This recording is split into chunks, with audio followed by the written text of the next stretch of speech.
अस्सलाम वालेकुम जी। क्या हाल चाल है वाईटी फैमिली का? सब ठीक होंगे, खुश होंगे, मज़े में होंगे। जहाँ रहे खुश रहें, आबाद रहें। मैं जी मॉर्निंग ब्रेकफास्ट कर रही थी। आज मैंने ले लिया स्लाइस और साथ फ्राई एग। बिल्कुल हल्का सा ऑयल डाल के ना मैं एग बनवाती हूँ और कभी ख़ुद भी बना लेती हूँ। और साथ जी ऑलिव्स ले रही थी आज ब्रेकफास्ट में, क्योंकि मुझे देर हो रही थी और मुझे जाना था अपने कॉलेज वर्कशॉप के लिए। और ये देखें जी, जैतून मैंने कहा 3 लूँगी। और आज चाय पीने को बहुत ज़्यादा गर्मी थी और चाय पीने को बिल्कुल भी दिल नहीं था। थोड़ा सा मैंने लिया पानी और एक गिलास में डाला और थोड़ा सा मैंने कहा जी नींबू पानी थोड़ा सा मैं ले लूँ। और ये मैं ले ली थी बहुत ही लाइट सा। और ये जी फक्की है एक, जो है मैं लेती हूँ नाश्ते के बाद, नाश्ते के सेंटर में मैं लेती हूँ। ये जो इसमें अजवाइन सौंफ है और हल्दी है और कलवंजी है और मेथी दाना है, ये भी मैं वीडियो आपके साथ शेयर करूँगी। और ये जी मेरा नाश्ता था आज। बहुत नहीं दिल चाह रहा था कुछ और खाने को, तो मैंने कहा स्लाइस लेती हूँ। और उसके बाद रेडी होके मैं चली जाऊंगी अपनी वर्कशॉप में। सीबीटी की हमारी है वर्कशॉप। आज सेकंड डे हमारी वर्कशॉप है। और CBT mean continue professional development की हमारी सेकंड डे की आज क्लास है।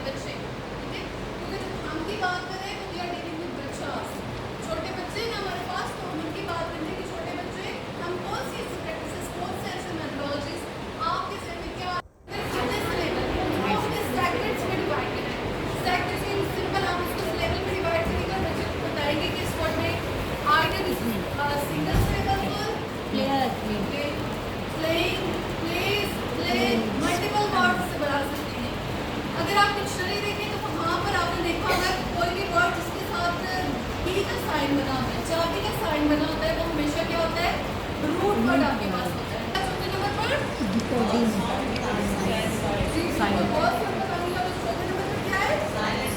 जी, और पांचवें पर स्ट्रक्चर हमें वर्ड का बच्चे को बताना है। जैसे कल ही एक्टिंग की थी, इंस्पिरेशन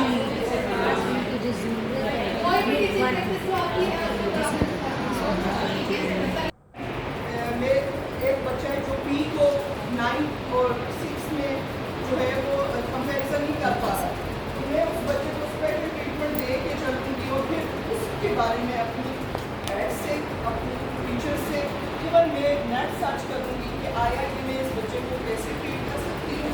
आया जो सोशल मीडिया का प्रेशर उसके ऊपर है। इंग्लिश है, अरबी है या आपकी लोकल लैंग्वेज है, उसको पढ़ाने का तरीका है।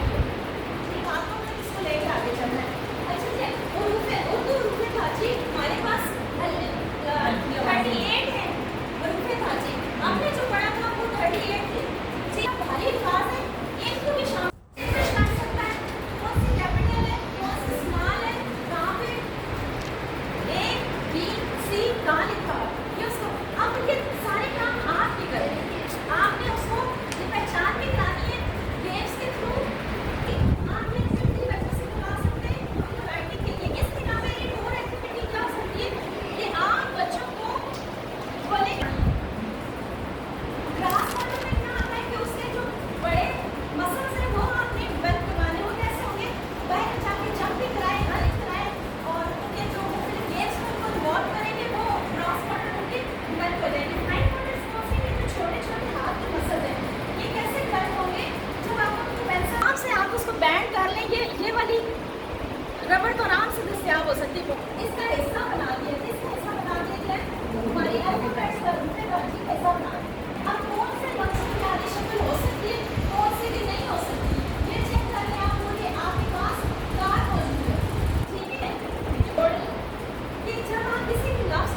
सीखते हैं ना बच्चे सीखते हैं कि एक्टिविटी ये भी कर रहे हैं कि आज आप लोगों को पहले दिन जरा सोचें थोड़ा सा ब्लू कलर का पिंक कलर का नहीं करके व्हाइट कलर का मोर बच्चों में से किस किस ने मोर देखा हुआ है क्या जुमला आता है लास्ट वन ये काम करना तो चाहिए बच्चों को और ऐसा हो सकता है ना हो सकता है तो बच्चे ने क्या करना है जहाँ पर सिर्फ यही वाली स्टोरी निकालनी है और वो आराम से लिख ले उसके लिए क्या है मोबाइल को भी खुद से काम करने का ये सब करना नकल लिखना वो जो काम आपने बुक से दिया बच्चों यहाँ से देख के यहाँ उतार लो ये ना करना वो काम अगले दिन आप उनसे पूछ लेंगे जी आपने वो वर्ड्स बोल के आपने लिखने के बाद आपको दिखाएं खुद से कभी भी नई चीज़ ना दिया करें हमेशा बच्चे को पहले से प्रिपेयर करके फिर उसके बाद उसका टेस्ट करें जुबानी लिखना अब आपके पास फॉर एग्जाम्पल आप लिख टेबल बच्चों टेबल के ऊपर 5 उंगली लिख के बताओ नॉर्मल क्लास में ये होता है बच्चे को टॉपिक दे दिया जाता है वो खुद से सारी चीजें याद करके फिर वो आपके पास लाके होमवर्क चेक करा ठीक है ना इससे राजी और इससे राय तरीका क्या होता है इंडक्टिव और डिस्ट्रक्टिव पूरी वर्ड है ठीक है। अब स्टीम के लिए अब आपको पता चल गया कि ये बेसिकली जितने भी सब्जेक्ट्स हैं इनको हम कह सकते हैं कि ये इंटर डिसिप्लिनरी अप्रोच है। ये बंदे के पास अपना नॉलेज है, मैथमेटिक्स वाले के पास अपना नॉलेज है, लेकिन अगर एक ही रिसर्च की हम बात कर रहे होते हैं तो सबके एस्पेक्ट्स अपने अपने होते हैं। तो जो डेवलप्ड कंट्रीज हैं उन्होंने इस पर बड़ा फोकस किया कि जो इंटरडिसिप्लिनरी रिसर्च है मीन्स मैथ्स के लोग बेसिक एजुकेशन के लिए यानी हम जब ओवरऑल एजुकेशन की बात करते हैं उसमें भी ये टर्म इन्वॉल्व है। चलिए आपकी गर्मी को मद्देनजर रखते हुए मैंने बड़ी नेचुरल सी वो पिक्चर लगाई है इसमें अगर आप गौर करें सुभान अल्लाह कुदरत ने कितनी कितनी टेक्नोलॉजीज रखी हुई हैं। कभी आपने गौर किया टैलेंट होता है जो सामने आता है और इसमें इंजीनियरिंग की बेस पे हम क्रिएट करते हैं कोई चीज़ क्या करते हैं हम कोई भी चीज़ क्रिएट करते हैं ठीक है। उसके बाद हम बात करते हैं आर्ट की। आर्ट कहते हैं बेसिकली इंसान की उस स्किल्स को जिसकी बेस पे हम कोई विजुअल एक्सप्रेशंस क्रिएट कर लेते हैं।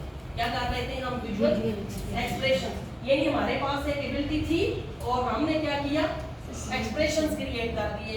यानी आप ये देखेंगे ये एक पेंटर है जिसने पेंटिंग्स की हैं ये भी बेसिकली एक आर्ट है। म्यूजिक है वो भी एक आर्ट है। अगर हम म्यूजिक की बात करते हैं तो आप देखिए म्यूजिक में क्या क्या इन्वॉल्व होता है।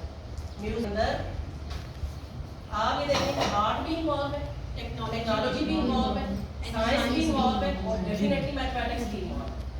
क्यों जिस फ्रीक्वेंसी में जो लहर इंक्वायरी बेस से teacher as a facilitator work करता है और एक्टिव लर्निंग क्या होता है एक्टिव लर्निंग ठीक है।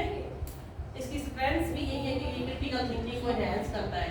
और एक चीज़ होगा जिंदगी में एक इम्पॉर्टेंट चीज़ ये है कि नॉलेज गेन करना और एक होता है नॉलेज को रिटर्न करना।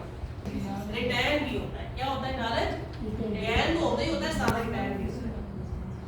लेकिन वीकनेसेस ये है कि इंक्वायरी बेस्ड लर्निंग में टाइम और रिसोर्स का यूज एक्स्ट्रा हो जाता है ठीक है। और दूसरी बात ये कि होती है डायरेक्शन लेस है कोई पता नहीं आपके डिस्कशन किधर निकल जाए और असेसमेंट में थोड़ा सा क्लैरिटी होते हैं और एजुकेशनल टेक्नोलॉजी भी इन्वॉल्व है। लर्निंग का ये फ़ायदा है कि स्टूडेंट्स की क्यूरोसिटी को हम कंबाइन करते हैं ठीक है उनकी पूरी टीम वर्क में और उनसे क्रिटिकल थिंकिंग की स्किल्स को नहीं है। तो जब टीम वर्क करते हैं स्टूडेंट्स तो उसका क्या फ़ायदा होता है आप ज़रा डिस्कस करें। आप लोग सारे जाने लेकिन ग्रुप्स डिस्कशन ग्रुप स्टडी जब टीम वर्क करते हैं उसको उनके अंदर एक कंपेटिबिलिटी आती है कि दूसरों के साथ कॉन्फिडेंस भी आता है और वो बहुत स्ट्रेस फ्री होके जो है ना लर्निंग करते हैं। क्या करते हैं स्ट्रेस फ्री होके लर्निंग करते हैं क्योंकि टीचर से थोड़ा सा बच्चा गैप फील कर रहा होता है लेकिन अपने साथ के बच्चे से गैप 30 मिनट में 2 बच्चे पैदा करते हैं। कितने मिनट में डिवाइड हो जाता है। इतनी अल्लाह ने जो है ना क्या क्या सिस्टम इंसान का रखा है। यानी आप जब नवाला ये बेसिकली जू एंड ब्राउन एक साइंटिस्ट है जिसका पूरा प्रोजेक्ट 2013 का पेपर ये बेसिकली ये दोबारा मैं रिपीट कर रही हूँ मैं नीम के पत्तों में बोल रहा हूँ आज हालात मेरे लिए लगता ये लेकिन फिर ये नहीं क्वेश्चन नहीं पर माइंड यू कैन आस्क ये ब्लॉग से वो बना के बता रही चीज़ें ठीक है। ये वाले फेडरल गवर्नमेंट वाले भी जो है ना मुझे ऑक्सीजन का ये प्रैक्टिकल करवाया है कि ऑक्सीजन के बारे में है ना कि उसकी याद बसी है दिल में ऑक्सीजन की तरह ऑक्सीजन को नहीं जलती मगर जलने में मदद देती। अब अगर इस एक शेप को आपको रिलेट करें, इसमें टेक्नोलॉजी भी आ रही है, साइंस भी आ रही है, ठीक है। तो अब ये वाला प्रैक्टिकल यहाँ पे हो रहा है कि ऑक्सीजन जलने में मदद देती है। जब इन्होंने गिलास रख दिया कैंडल के ऊपर तो फिर ऑक्सीजन खत्म हो गई ना, तो फिर मोमबत्ती ये कैंडल बुझ गई, क्योंकि उसको कौन जला रहा था? ऑक्सीजन। ऑक्सीजन ये प्लांट्स ही हैं जिन्होंने इंसान को जन्नत से दुनिया में भेजा, जन्नत से दुनिया में उतारने का सबब बने। लेकिन मैं ये कहती हूँ, ये नहीं है कि मैं कोई बाई स्टोरी हूँ, मेरा भी आल आ जाती हूँ, क्योंकि आपको मैं हमारी साइकिल को जो है वो चला रहे हैं, सर्कल को वही चला रहे हैं। ऑक्सीजन भी आप देखेंगे, ऑक्सीजन की प्रोडक्शन में ये इन्वॉल्व है। पूरी जो हमारा इकोलॉजिकल बैलेंस है उसको इन्होंने कायम किया हुआ है, इन्वायरमेंट को मेंटेन किया हुआ है। उसके अलावा ये जो सिंथेटिक, और जब हमारे ब्रेन में एक एटीएम कार्ड जितना प्लास्टिक स्टोर हो जाता है, जमा हो जाता है, तो क्या होता है?